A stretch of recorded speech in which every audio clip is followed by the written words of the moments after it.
you. This is great. Hey, I love these signs. You know the biggest difference between these signs and those signs? George Soros didn't pay for these signs.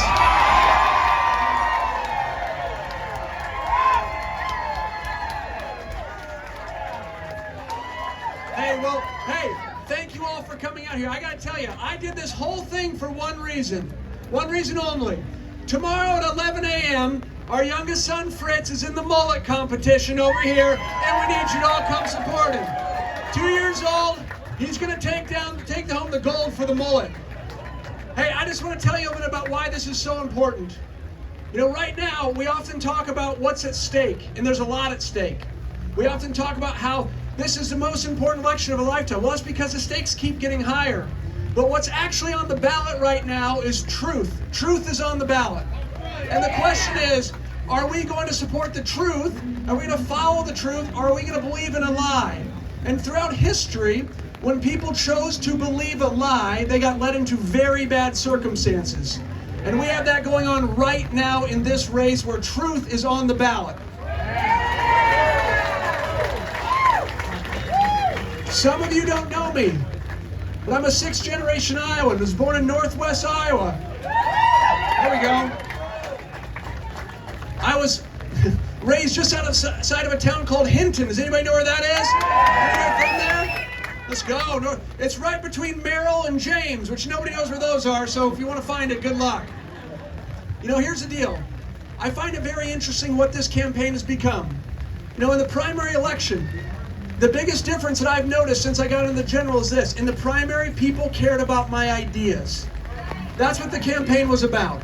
It was about how do we make life better for the people of Iowa for the next generation. As soon as I entered the general election, the unity candidate on the other side decided to make this campaign about personal attacks on me and my family. It was wrong. But we are still campaigning on ideas. That's what we're on.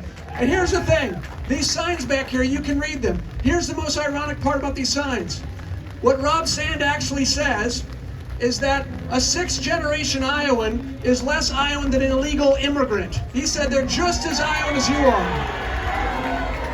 It's wrong, it's distasteful, and every time you talk about this, you're actually bringing my family into it, and I will reject it and debate it every time, and you will lose because we have truth on our side.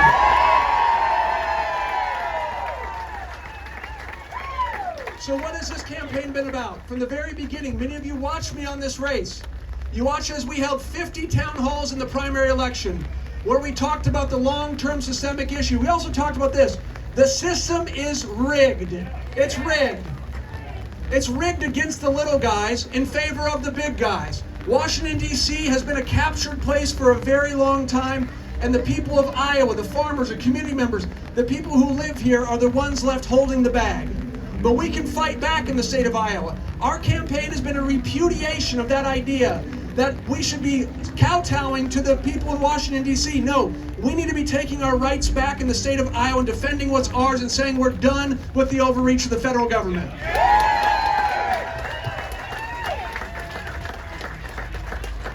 So, what has our campaign been about? It's been about culture. That one word. The culture that we love, that gives us safe communities. That means we should have good schools, that we should have clean water, a good, fair judicial system. That's what our campaign's been about this entire time. And in the primary election, people saw that. They understood that's what we were fighting for. As soon as we got in the general election, that all ended. They didn't want to make it about that because here's the deal. They can't debate with us on that. And I'm going to give this challenge right now. I've made a challenge to Rob Sand to follow through with his word. Lincoln Douglas style debates, long form, no moderator, where we can hear directly from each other and the people can hear where we stand.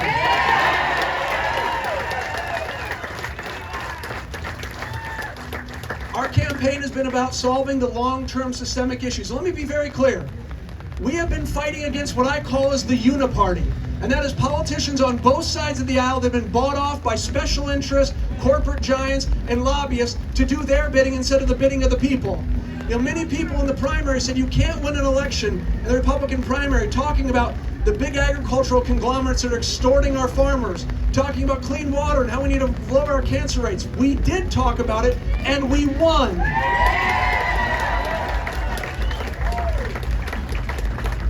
So if you want somebody who's actually going to tackle these issues, who did it when it was unpopular, who talked about these things when people said not to, this is the campaign.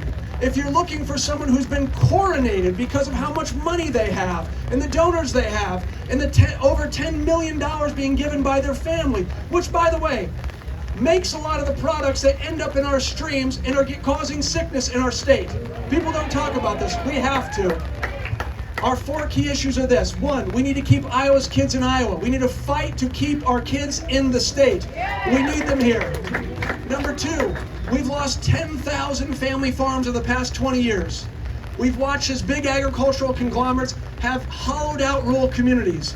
It's time that we fight back, bring anti-competitive lawsuits, just like Mr. Latham has had the courage to do himself against Bayer. Let's give him a round of applause.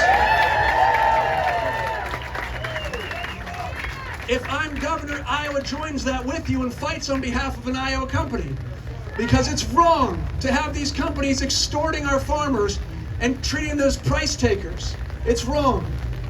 You know, you look around our rural communities, what's the only new business that's popping up? Dollar General. Who's the largest shareholder? BlackRock. We are being extracted from at every single turn, and you will have to look no further than our ag community to understand that. Number 3, public education. I believe that the governor of Iowa has to be the #1 advocate for public school kids in the state. We have to defend those kids. There's a battle being waged for their hearts and minds, and it's up to us to be in the fight to help save them from these problems and help, especially from some of the political ideologies that are being pushed. Parents are not sending their kids to school for that. They deserve to have a good education in the basics and learn the deep, rich history of our country, which, by the way, has alleviated more oppression, secured more rights, brought about more prosperity than any country in the face of the earth. Is not even close. That's what America is. And the 4th thing is, we have to tackle our cancer crisis and our water quality issues. We have to. And as your governor, I will not stop talking about this issue and putting in place real solutions to make it better for the people of Iowa so they can live long, healthy lives and want to have their kids and grandkids stay here. That is my commitment to you all. I'm going to end here, but I just want to say to so many of you that have been here with me since the beginning, thank you. Everybody said we couldn't do what we did. The entire establishment was stacked up against us. We won because we're bringing a real message to the people about how to make Iowa a better place. And we're saying enough of this partisan bull crap that's been going on for a long time. Both sides are implicated in many of these issues, and we need somebody who's going to fight the special interests, the corporate giants, and the lobbyists. I'm here to do exactly that for you. Thank you very much for coming.